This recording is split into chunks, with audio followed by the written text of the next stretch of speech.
So fiscal stability, as you look at your choices in the 21st century, it's not like the 20th century. If we were going to balance ratables in the past, you always wanted to sort of, the planners would tell you, you need kind of a blended balance. You need housing because you need housing, but then you want to offset all of those costs by having these other clean ratables. And we kept moving away from railroads and things that people had made things into these cleaner ratables. Office and retail, about as clean as it got, and the high quality office. When we zoned Clinton Township for Exxon Research and Engineering, that was a prize. For Clinton to get that place and for them to build that kind of a uniquely outfitted building there was magnificent, except if they don't need it anymore, what happens? 500 acres of that corner of Clinton Township may be up for grabs, we don't know yet. So in the 21st century, we would avoid all but more expensive single-family housing, and I don't mean that I encourage clients to do that, but I got to tell you that the environmental management recommendations I made had a net effect of making housing more expensive, single-family housing more expensive, and we just have to own up to that. In the 21st century, we're going to be much more concerned, not so much with getting that perfect mix and keeping what we have, because half of it we're not even going to be able to keep, but how do we replace them so that we can have a fiscal sanity in the future where these parts that are going to go away and make the taxpayer, the residential taxpayers, take on a lot of burden, we'll end up not doing that because we will have forestalled it somehow. So we've got to find revenue replacements for the vacant non-residential ratables. We have to reconsider the old mantra that residential is bad because it costs a lot. Because the kind of buildings I'm showing you, these 4- and 5-story buildings that produce 1 pupil per 10 units, they're the clean ratable today. It's not the office building, it's this housing. And the nice thing about the housing is you don't get the beautiful mixed-use downtown with all that great walk-around stuff without the housing. So if you don't put density there, nobody wants to build a store there. And bricks and mortar stores are going to become less and less desirable as real estate investments because this marketplace keeps changing so much. So what I'm saying is, as you re-examine your long-standing policies, I guarantee you in every planning board, every governing body, there will be a staunch defender, if not more than one, of the status quo. We spent a lot of money on this planner to write our plan. It was fine all these years. What the hell do we have to change? We're going to do what the developer wants. And my point to you is that we're going to do what the town believes is right for the town. And it may just turn out to be something the developer really wants to do as well. So when we face these facts, major overbuilding, both suburban office and suburban retail, has so reshaped the landscape that we got 20 or 25 years of not needing to build any of that stuff. Wow. That's not the New Jersey I grew up in. We used to think that business as usual meant we would always continue to prefer suburban places, growth would happen in those places, and the demand in that growth would produce more office space. Wrong. All that's, Jeff Otto now, one of the best real estate consultants in New Jersey, probably the best as far as I'm concerned, with the best fact-based information you can ever get, basically says that my house in Delaware Township will be much better sold this year, or next year, or the year after than 5 or 10 years from now. And it's that he doesn't do a lot of doom and gloom, so I got to get nervous when he starts talking about why you don't want to buy a new house in Alexandria Township, where we're also planners, on a 6-acre lot with 4,500 square feet. You don't want that house, no matter how good it looks to you, because nobody else is going to want it 20 years from now. And so as we watch the New York market and the Philadelphia market migrate here for second home living, and the Delaware River really invites that, the same way the Hudson River did 30, 40, 50 years ago, we will see some support for those buildings. But if you're not realizing that single-family homes are the source of your affordable housing because they already exist. If I want to turn my house into a 2-family, I might have to spend 30 or 40 grand, but I don't have to spend $250,000. So housing that is otherwise going to go begging, that fits into the community already because it was built as part of it, but gets converted to do another job, that's the ultimate great affordable housing because you don't even notice a change in your community and yet you meet that obligation and that need. So when these assumptions that we've looked at in the past all turned out to be wrong, then you've got to look around and you've got to take stock of certain things. I would say know more about vacancy rates than you're inclined to have to as a lay person. A lot of towns are even engaging in kind of consultants that can look at leases so that they can tell you, sure, you don't have a problem this year, there's no tax appeal, but next year you're going to lose 250,000 square feet of tenancies, and that guy's not going to, he's going to be in for a tax appeal right away. You know, the longer we wait to deal with these questions, the more the hard facts of what they do to us are going to be in our face before we really even adjusted the policy to get ready for that. So look at the opportunities to reposition these dinosaur properties, develop strategies that respond effectively to the dynamics of the internet age. things are going to keep changing. We're going to still see these market needs change. So, since we know that everybody wants to live in these, we call them ACEs places, right? Agriculture, entertainment, and shopping are what make people move to places with good transit and affordable, reasonably affordable housing. Like I said, housing is the new clean rateable, and multifamily housing is now the king, not the loser. And it meets the needs of both younger households and boomers. So here's the toughest part of your problem. When the developer comes in and says, I want to build this housing in your community, and you don't zone for it. And let's say he's not going to sue you for a builder's remedy. And he says to you, look, you have 95% of your housing stock is single-family homes. So where can anybody live that doesn't buy a single-family home? And the truth is, it might make you a little defensive. You might be inclined to say that's the way we like it here. But the truth is, I've been watching children of people living in the communities I've helped plan not being able to live in those communities year after year because of these dynamics that keep changing. So, if you really want to make your town a better place, there's a couple of things you can do. One is be very open-minded about where infrastructure would allow better design through density. Be clear. Says the former mayor of Boston. Yeah. We'll talk about more about it. Those are good words. The other thing is, every little place, if you go back to the map like 100 years ago, and you look at all the dots on the map, Surgeonsville is a great example because I pick my mail up there every day. In 1850, Surgeonsville had a list of about 100 businesses that were operated out of buildings in town or very close to the buildings in town. Today we have 10. When everybody in town came to these central places, sometimes ceremonially, sometimes because of trade, they flooded the streets. These are places that can be the walkable centers, but think of those ACEs, because what's missing in so many of our suburban communities is we go to Maplewood, we go to Montclair, Essex County, if we want to, or New York, we go to a show. We go all these other places because we don't have those kinds of things here. In Morristown, you've got lots of great stuff. We don't have that anymore. We don't have a college in Howard County. I mean, we're sort of really stymied by a lot of choices that our freeholders made to move all our employees up the hill and so the lunch business in town. But the real point of what I'm trying to say is you're going to be asked to look at choices that are going to be uncomfortable. And if you can't be a visionary person that says, let me think outside this box, because I already know what I'm supposed to think, so what else could I think? You'll come up with better solutions. The other thing is you do have to cut your losses. So you got to save the offices that you have. And if a developer comes to you and says, look, I've lost 100,000 square feet of tenants in my 200,000 square feet of building in the last 5 years, and they don't, big tenants aren't coming back. Let me add restaurants and retail to this site, and I can make it more marketable.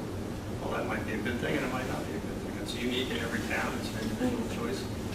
How do you know how much density is too much or not enough?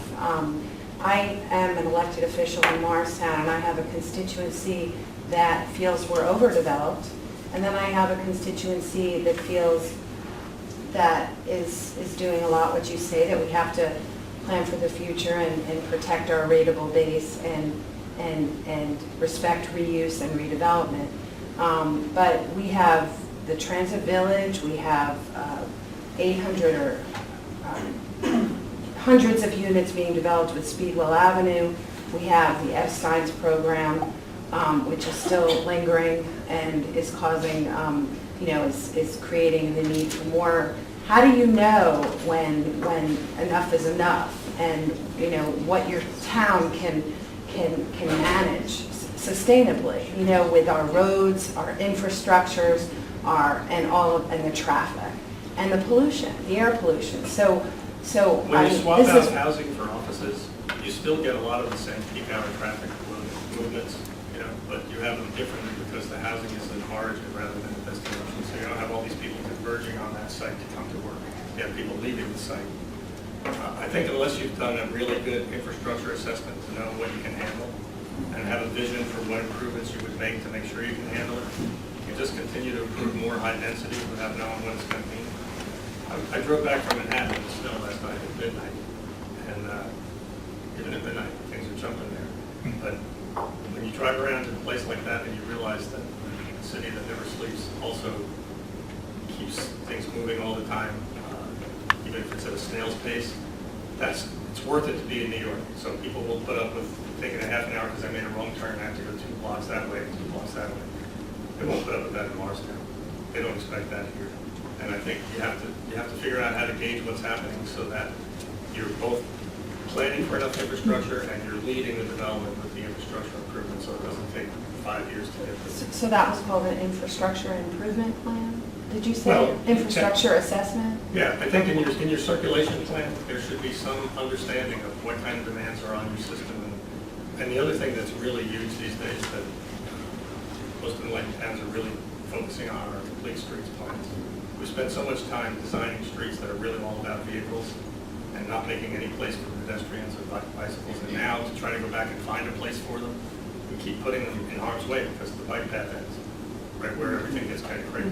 So you got to look at those kind of issues. The other thing I want to add, I don't know how long this is going to go, but as an elected official who is a member of the regional planning organization with Sally Rubin that met quarterly the 10 towns regional organization, I was saddened when that organization was cut. And so I'm elated right now that this group of people is getting together to discuss regional planning issues, because I think it's very needed and it's very helpful. And the more we can do together from a regional perspective, the better off we'll all be.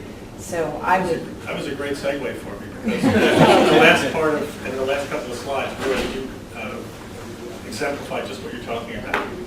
Not this one. This one really just says, I said at the beginning, I said in the middle, I'll say at the end, don't be afraid to think differently. You've been taught all these years not to go outside that box, and now you need to. When my office prepared the Sourland Mountain Comprehensive Management Plan, there were 5 communities that came together and essentially adopted a regional plan together for this very sensitive area of New Jersey that has many times been the subject of discussions about, don't we need a Sourland plan like a Highlands, Highlands, and all those things. And the elected and appointed officials in these towns said, you know, we actually could do regional planning if we just work together. And as an example, I brought them the 10 Towns Committee graphic that showed at the beginning of the period of the 10 towns working together through an inter-municipal agreement to the end of the period, how they went from all red dots on this matrix of did they have these right environmental ordinances to all green dots just about. And I think part of the problem with the committee and the reason that it ended up being disbanded was it seemed very single purpose focused. And what's ironic is we got multiple municipalities, not we, at the time, that effort was able to get multiple municipalities to adopt dramatically stricter regulations than the state required by themselves, in unison, together. That's not a common thing. So if towns could come together and do something like that, my theory was, we certainly could come together around the kind of planning strategies that we developed here. Top on the list was develop a Sourland Alliance, modeled after the 10 towns. So that these 5 towns have now each adopted intermunicipal agreement resolutions, basically setting the stage for them to partner with each other, all of each other, any one of each other, anytime they want on any issue related to the Sourlands. It doesn't have to be related to the Sourlands. And generally, watershed groups tend to be focused in that direction. But I think right now, because development is all about watersheds and what happens because of development is what the watershed has to live with, I really think that watersheds have to think more holistically about their franchise, about what it is they're advocating for. So that, for instance, so many times it's really hard to want any kind of development, right? If we want clean water and development's going to impact water, then we don't want development. Well, the truth of the matter might be if you had some uniquely regenerative design that was actually going to produce clean water rather than mess up the water, then the more of that kind of development you get, the better that would be. So these towns agreed on this whole series of planning strategies, management strategies, very mundane things like deer management, and very big things like cultural resource management planning.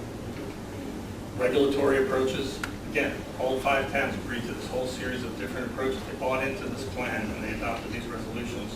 Educational strategies. So there are all these different parts to getting this right.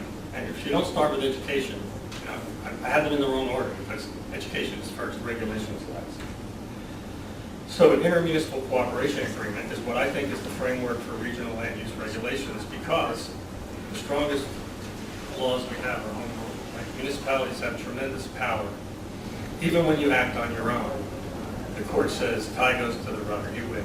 If I come in and challenge you, my burden is overwhelming, and your burden to be the winner is very small. As soon as two of you get together and do something that's in the public interest, I'll never beat you. You can't, because you've got not just the weight of comprehensive planning in the public interest, but you have the deference the court has always given to regional planning. So you're now doing regional planning as soon as you cross municipal lines, whether it's a mini region or a bigger region. And I think a lot of towns don't realize that. There's some days where Long Hill and Chatham Township might be the right partners to try to do something together. I won't bring up the small group.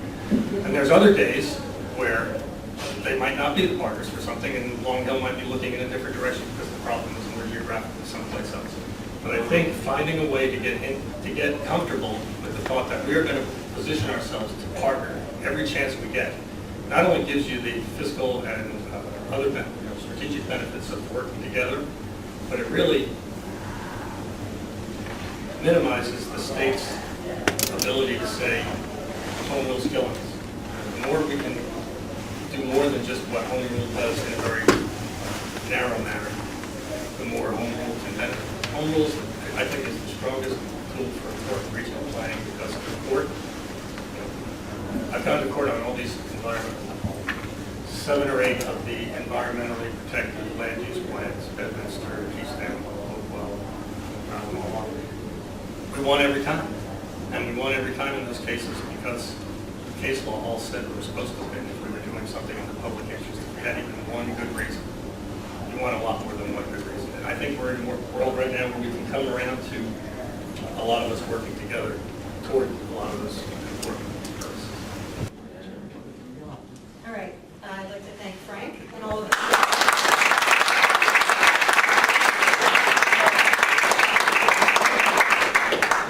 I'm going to take it you found it useful because there were a lot of questions and a lot of discussion, which is exactly what I'd like to encourage.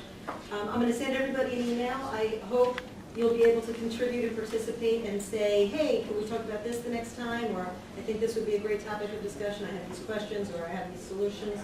And I look forward to doing this again. Thank you very much for coming. Thank you.